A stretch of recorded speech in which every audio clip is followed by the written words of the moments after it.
Good afternoon and welcome to Muskegon Community College on behalf of Western Michigan University and their growing presence here in Muskegon. My name is Andy O'Reilly and we are here today to learn a little bit about some of the exciting things that are coming to Muskegon and how, I'm out of breath. Hung that banner right there myself. I've been doing that for years.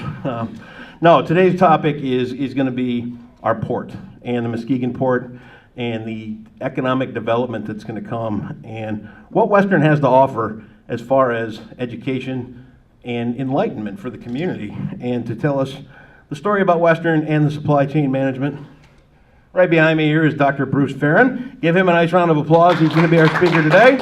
Dr. Ferrin, I'll turn the mic over to you. Tell us what you know, and welcome to Muskegon. We're glad Western's here. Thank you. Absolutely. Glad to be here.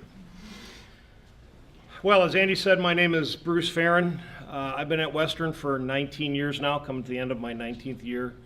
I am, by experience and education and research, a transportation and supply chain management, business logistics guy. I'm an old trucker. That's how I got my introduction into logistics and transportation, working in the trucking industry where I grew up in Chicago a long, long time ago. And after a number of years of graduate school education, I found myself on the faculty at Western Michigan University.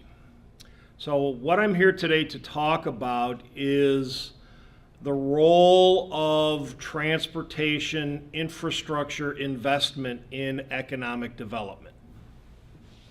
And I'll keep this short and sweet and fundamental.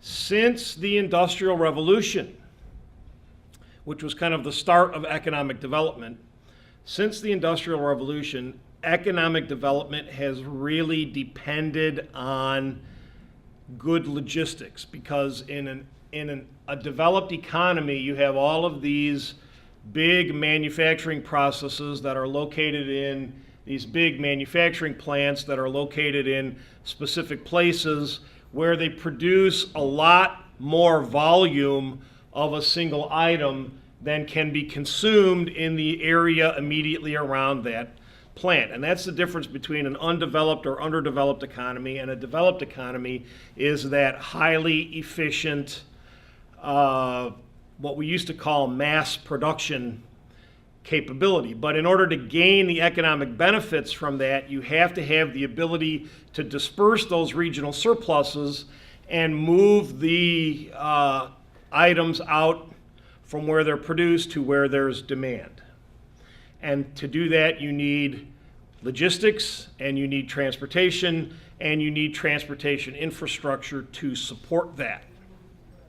Modern logistics managers are always looking for ways to save time, increase reliability, and reduce cost. They are always looking for ways to do those things. So a new or proposed investment in transportation infrastructure that offers that potential will inevitably attract business and therefore employment. So for Muskegon, the question becomes, and I'm no Muskegon expert, but I think I know that the port that you have here now is a pretty significant port in terms of bulk cargoes. So the opportunity for Muskegon is if you can attract some investment into the port in the former location, the location of the former Cobb plant. If you can attract some investment into the port, especially something that goes beyond handling bulk cargoes, containerized traffic, for example, that has the potential to attract business and employment. And like I said, I'm no Muskegon expert, but in preparation for my remarks today, I sat down and I looked at a map. And if you look at a map, I mean, if you start at Boston in the east and then start moving west to Toronto, pretty much in a straight line, you come to Muskegon. And then if you go across Lake Michigan, again, pretty much in a straight line, you find Milwaukee. And Chicago's a little bit south, and then the Twin Cities are a little bit north and of course, further west. And although I don't have a detailed knowledge of the rail network or the highway network, if there's a route that is efficient and allows responsive and timely flow of goods into perhaps a container port in Muskegon, where we could transload unitized containerized cargo onto a ship and carry it across Lake Michigan directly to Milwaukee, or maybe down south a little bit to Chicago, and avoid the traffic congestion that you find on the I-94 corridor, that has potential. That has potential. If you can put it on rail, and rail it to Muskegon, and then put it on a ship and send it across the lake, that has even more potential, because that's even more sustainable and greener than highway transportation. So economic development depends on good transportation infrastructure, and then depends on the existence and skills and knowledge of good logistics managers who know how to use that infrastructure to benefit their customers and their company. So I think that this is a potentially tremendous opportunity for Muskegon. I mean, like I said, I know Muskegon is a pretty active bulk cargo port, and I know Duluth is kind of like the 800-pound gorilla of bulk cargo ports on the Great Lakes. I don't think much container traffic or manufactured goods flows through Duluth. So if we can start running stuff like that through Muskegon, that could potentially be very powerful.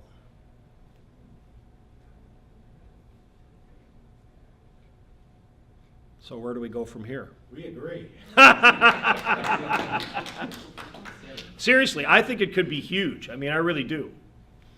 I mean, if you look at the great or prominent container ports around the world, you know, if you look at Hong Kong is one of the leading container ports, Singapore is one of the leading container ports. Sometimes Hong Kong is number one, Singapore is number two, sometimes they flip. But if you look at where those ports are worldwide, they've basically got two fundamental route alternatives to move cargo to the primary consumer markets of North America and Western Europe. So if you're Hong Kong or Singapore, you can either ship west through the Malacca Straits, which is a hotbed of piracy, and then past the Horn of Africa up to the Gulf of Aden, which is another hotbed of pirate activity, through the Suez Canal, into the Mediterranean Sea, and then into Western Europe from the Mediterranean ports. But in order to do that, you've got to go, your ships have to transit through two areas that for the last 20 years have been the site of some pretty significant, I mean, the U.S. Navy and other global navies are pretty much constantly on patrol around the Gulf of Aden, around the Horn of Africa, because of the pirate activity. The other basic option you've got would be to ship east across the Pacific, depending on where you're going, your cargo's going, down through the Panama Canal, which recently they've enlarged, so there's a lot more ships that can go through the Panama Canal now than could a few years ago. If your ship can't fit through the Panama Canal, now you got to go all the way around Cape Horn and then back up into the Atlantic to get to Western Europe that way. Or you can use what's called the land bridge concept, where we ship to a West Coast port of the United States, take the containers off the ship, put them on a train, run them across the U.S. by rail, offload them onto a container ship on the East Coast at an East Coast port, and then send them across the Atlantic Ocean, which can save a lot of time, especially if your ship has to go all the way around the tip of South America. I see the Muskegon location as having the same kind of land bridge potential in reverse, kind of a water bridge instead of a land bridge, where you've got a very direct route that would take you through Muskegon, across Lake Michigan, and then to fairly significant markets in the Midwest, Chicago, Milwaukee, the Twin Cities, and beyond.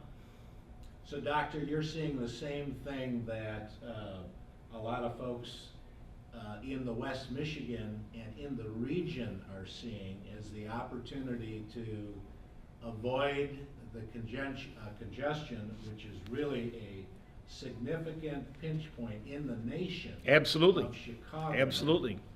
Because as you remember, if you worked in Chicago, all things meet in Chicago. Chicago is still the rail hub of the country. Absolutely. In Chicago. Yeah. So if you could picture your container ship servicing a cross-lake service scheduled year-round, and build those trains that would never have to go to Chicago, that could leave Milwaukee, or you could bring those same trains back into Milwaukee and continue that thoroughfare, east and west. So, And there are at least two major railroads that I'm aware of that have built fairly significant, I don't want to call them classification yards, but for lack of a better word, I'll call them classification yards, transloading facilities where you can take containers off one train, put it on another train, that are kind of northwest of Chicago, in that kind of northern Illinois, southern Wisconsin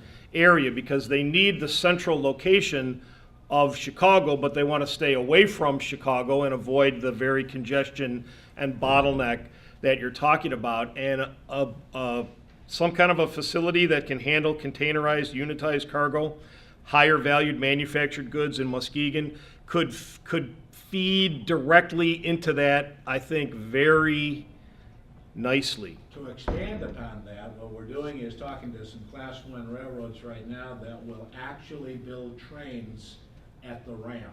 They'll run a line in, you'll fill the line up, they'll pull it out to the switching yard, build the train, and it'll disembark right from the Port of Milwaukee. Which is standard operating procedure in Los Angeles and Long Beach. I mean, that happens there, which are the biggest container ports in the U.S., happens there every day. And if you look at the area around the ports of Los Angeles and Long Beach, it's chock full of warehouses, distribution centers, even some light manufacturing and assembly that is there because the port is there. Exactly. So the opportunity to take Muskegon and develop that further than just the port. Food processing is a big push right now. Most of our food moves out of the state and processed elsewhere. Jonathan and his team is working on bringing that. And if you could have your processing, because we're in a great spot for all this ag processing, and then have the port or the airport, it's an underutilized airport, turn into more of a freight airport. Yep. And it's on the Great Circle Flyway. Yep. And you can save a lot of money if you don't have to land those planes or take your freight into Chicago. That's right. Just build your terminal right here. Bring them into Anchorage and then fly them right to Muskegon. Exactly. Yeah. So that circle route, so you're bringing fresh fruit up from Chile to, augment some of our growing patterns up here, and then our stuff goes out into the Asian markets. They love our food. Yep. Their food's not so hot, so it is a great. That's true, Pick that yeah. up. And, fortunately, in the 21st century, we've made a lot of progress in making ports better neighbors to their communities, because in the not too long ago old days, you'd have a big container ship, would pull into the port of Los Angeles, Long Beach, wherever, and they would keep their engines running while the ship was in port, because that was the source of power and electricity for the ship. So you'd have these huge engines burning this incredibly gunky, sludgy bunker fuel, spewing out pollutants like crazy, and air pollution around major ports, not just in the US, was a significant issue. Well, now the technology, and it's really kind of amazing, now the technology exists, especially in places like Los Angeles, Long Beach. You bring a big container ship in, 1,500 feet long, 1,800 feet long, you pull it up to the wharf, and literally they roll out a huge electrical cord, just like you would use at home to plug in your fan or your microwave or whatever. They bring out a huge electrical cord, they plug it into a huge plug on the dock, and they shut the engines down, because the port is now supplying the electricity that the ship needs to maintain its climate control and its communication systems and its computer command and control systems while it's in port. So the old days where an active port meant a low quality of life in areas around the port, those days are disappearing. What kind of jobs do you think could come out of a very active port? Well, you would expect to see a lot of, I shouldn't say a lot, you would expect to see warehousing and distribution centers a lot. I mean, that probably would be the first thing that would come in.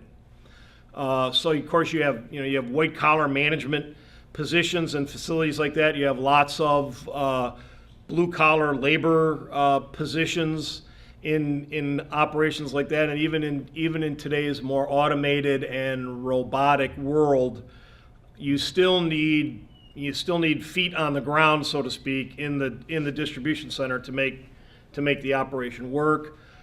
Eventually, you'd expect to see some light assembly, some light manufacturing, and then of course the third-party logistics providers, the fourth-party logistics providers would move in and kind of integrate the distribution centers and what have you.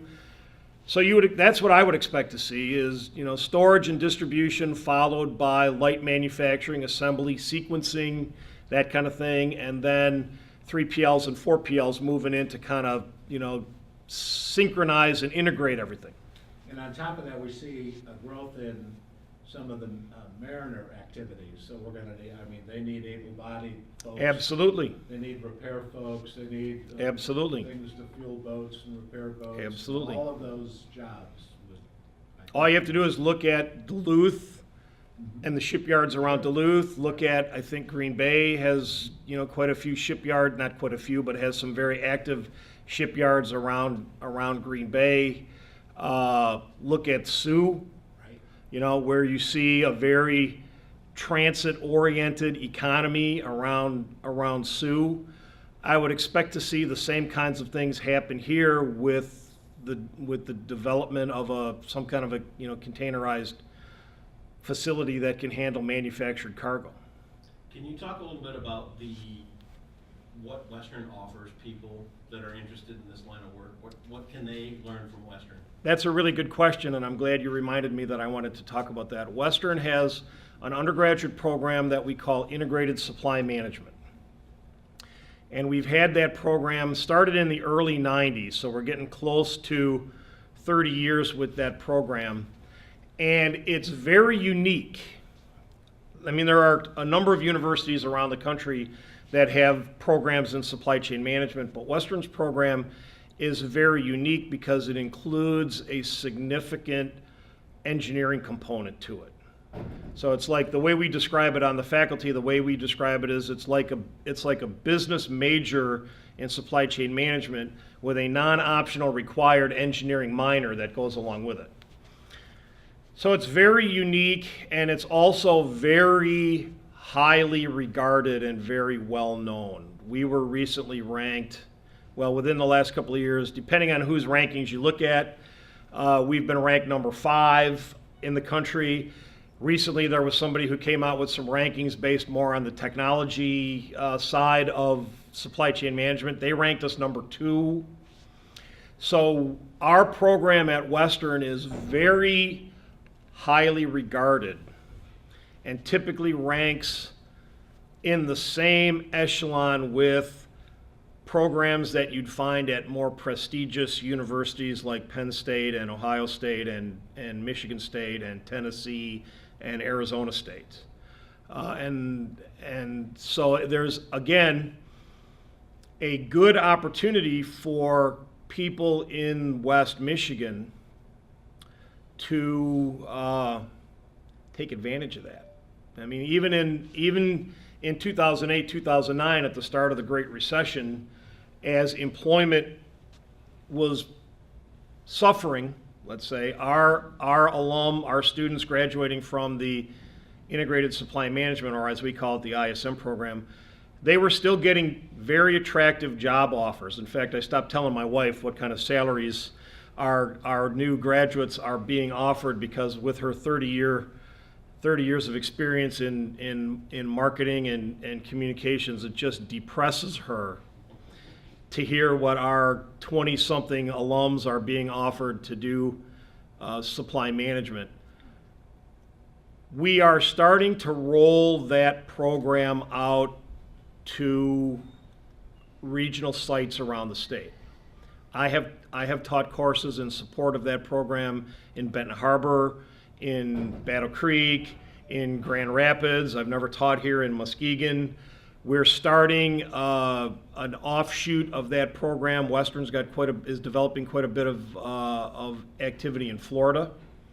So we're starting a certificate program in supply management in Florida. We're also starting an MS, Master of Science program in supply management in Florida. And once that program gets up and running, there's no reason why we couldn't transplant the curriculum to places like Muskegon. And by design,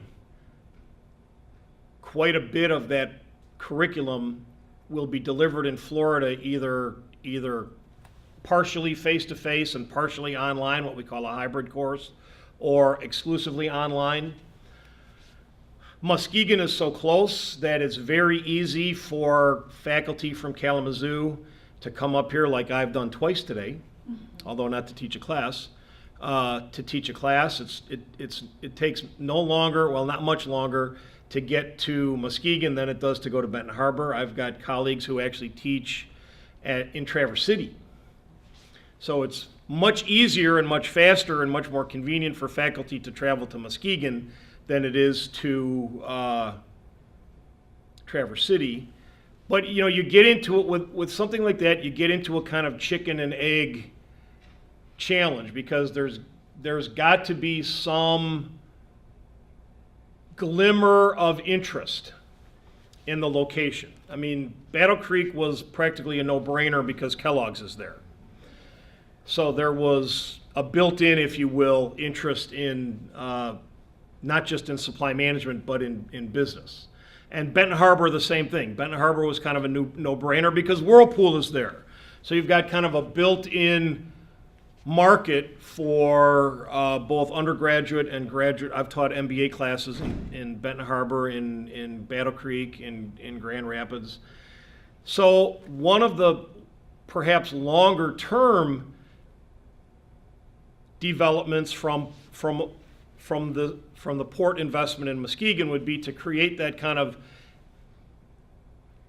business incubator, if you will, so that instead of having the one big player like Kellogg's or like Whirlpool, you've got that business incubator that in general has the same impact, or in total has the same impact on the community that a big employer like Whirlpool or Kellogg's would have on their communities. And now you start to draw, you have people who say, I'd like to have more education in business, or I'd like to know more about supply management or accounting or finance or whatever.